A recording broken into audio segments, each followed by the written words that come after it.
Good evening, I'm Kevin Christopher. And I'm Nancy Cox. Thank you for joining us at 6. The latest round of rain is causing flooding problems. Bill starts us off tonight. He's been tracking the rain that still has a long way to go. We're about halfway done with it. We have seen just under an inch of rain over a good chunk of the area today, although southeast Kentucky, much less so far. But as we continue tonight into tomorrow, we should see another whole big swath of rain coming through. And for that reason, flood watch until tomorrow afternoon, and it does cover the entire area. So if you're in a flood prone area, if you are out driving at night especially and you come on those flooded roads, never drive across those. Flood prone area, be prepared to move to higher ground if you need to. River flood systems, or the big systems, we're kind of keeping an eye on those. Right now, the next big swath of rain is assembling along I-65. It's getting ready to head northeast. In fact, we're already seeing a few little showers now, western Fayette County, southern Woodford County, up there around 127 north of Harrodsburg there in Mercer County. That's all moving northeast. Future track confirms the rain will be moving through as we go through this evening. Evening hours a little heavier north and west to south and east, but as we continue through the night, it will spread out through a good chunk of the area, and then a nice line of rain, maybe a couple claps of thunder comes through tomorrow morning. That'll be when the rain is at its heaviest, probably in time for your morning commute. Not only do we have the rain to deal with, it is going to get really windy tomorrow as well. We'll talk about all that and the drying time that will follow in a couple of minutes. Thanks, Bill. Now to a developing story in southern Kentucky, a death investigation in Whitley County. A body was found today just off Highway 25W. Connor McHugh is live there with tonight's LEX 18 big story at 6. State police are still here on scene more than 6 hours after someone found a body in that red building up there on the hill. And at this point in the last few hours, the investigators have really been working to get a search warrant to go in there, and we are waiting to hear if they have been able to do that. But at this point, they are not telling us too much about what could have happened here. They are, though, saying that the circumstances around this death are suspicious. So far, they haven't said why they believe that, who this man is, or whether or not they have any persons of interest. They do say they have interviewed a few people on scene so far today, though. Now, this is all just a few hundred yards away from the Tennessee state line on Highway 25W. In fact, we are just a few hundred yards away from Jellicoe, Tennessee. Now, one thing troopers are looking to clear up is what exactly that building where the body was found is used for. Troopers tell us so far from what they've been able to find out, it appears to be maybe an old garage or somewhere that people would hang out. Now, speaking with people who live in this area, they tell us that that is a popular hangout, and it's actually a place where some people will go to gamble. We will continue to get as many updates as we can and update you both on air and online. But for right now, we are live in Whitley County. Back to you. Lexington turned out to be the last stop for an out-of-state murder suspect. Police say he'd been on the run after he shot and killed a Texas woman last September. LEX 18's Lee Searcy shows us when and where authorities caught up with Jerry Greer. 38-year-old Jerry Greer is charged with the cold-blooded murder of 29-year-old Edna McWhorter.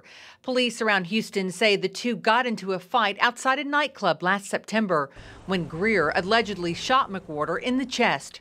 Her family devastated over the mother of three's murder. My little cousin was a beautiful person.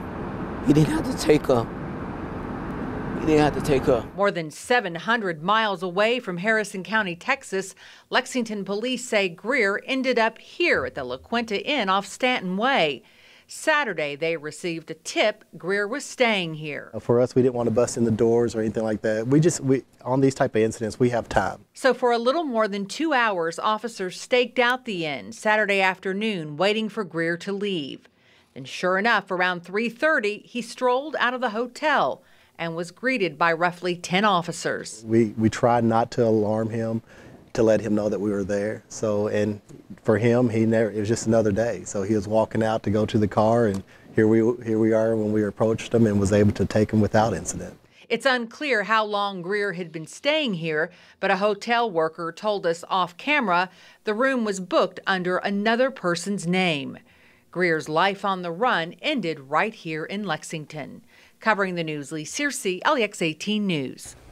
Jerry Greer is waiting to be extradited to Texas. A Clark County man was arraigned in court this morning on charges related to a pit bull attack that killed a woman last November. Christopher Collins stood before a judge this morning 3 months after his wife, April Collins, died from an apparent pit bull attack. He faces a second-degree wanton endangerment charge, but today the county attorney's office upgraded that to first-degree felony. Moving forward, April's family and friends hope that justice is served. I would like to see the dog put down. because I don't think that this is an isolated incident. I think the dog is very dangerous, and I would also like to see him serve some time.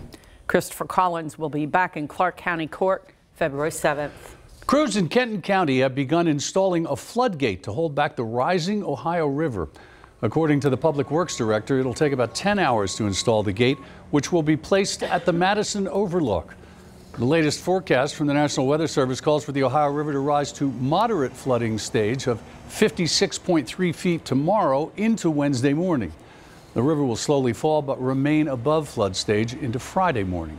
This is expected to be the worst flooding that area has seen since last year at this time. Emergency leaders in Jessamine County are keeping a close eye on things. They say right now everything's okay, but when it comes to flooding, things can quickly get too close for comfort.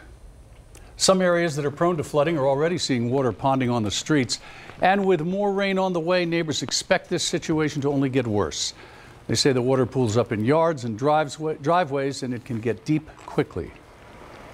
Well, sometimes it gets anywhere waist deep, up to about a foot deep down here on Hartley, but that's about the only road that floods all the time, even with a little rain like this, because all the culverts are stopped up in the driveways.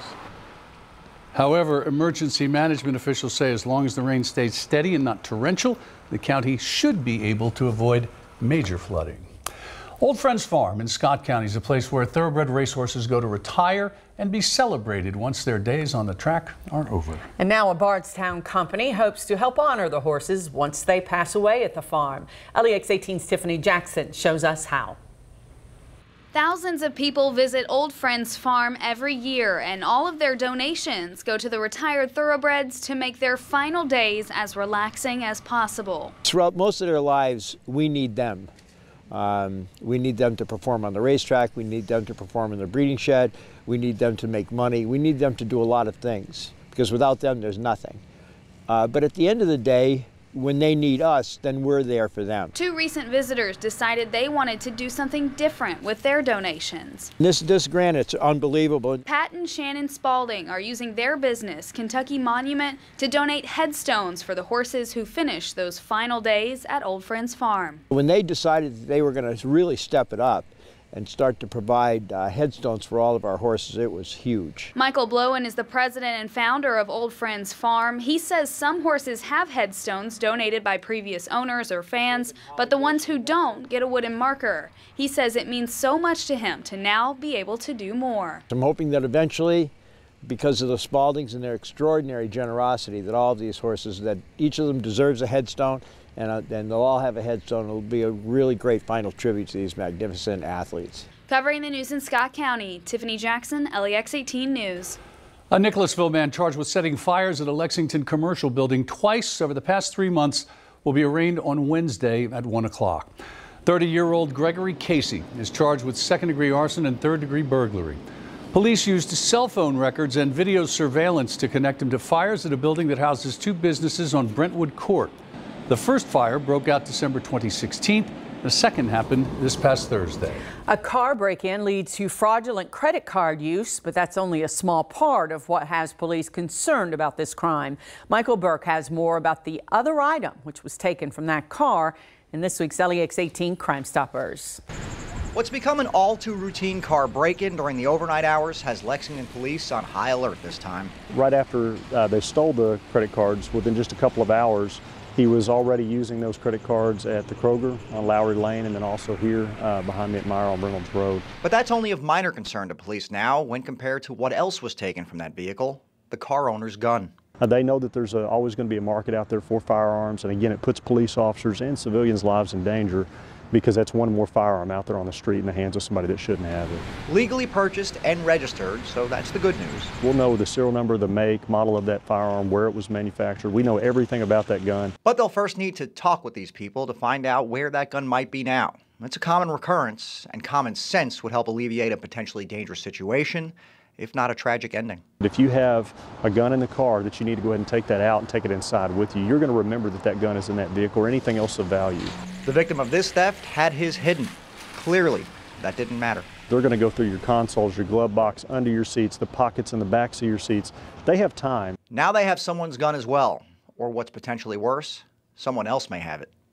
Covering Crime Stoppers in Lexington, Michael Burke, LEX 18 News. If your information leads to an arrest, you could get a cash reward from Bluegrass Crime Stoppers. Just call 859-253-2020 or text your information to CRIMES by putting LEX PD in the message along with your anonymous tip. Looking for a special way to show your animal-loving Valentine you're thinking about him or her? Well, the Lexington Humane Society has an idea.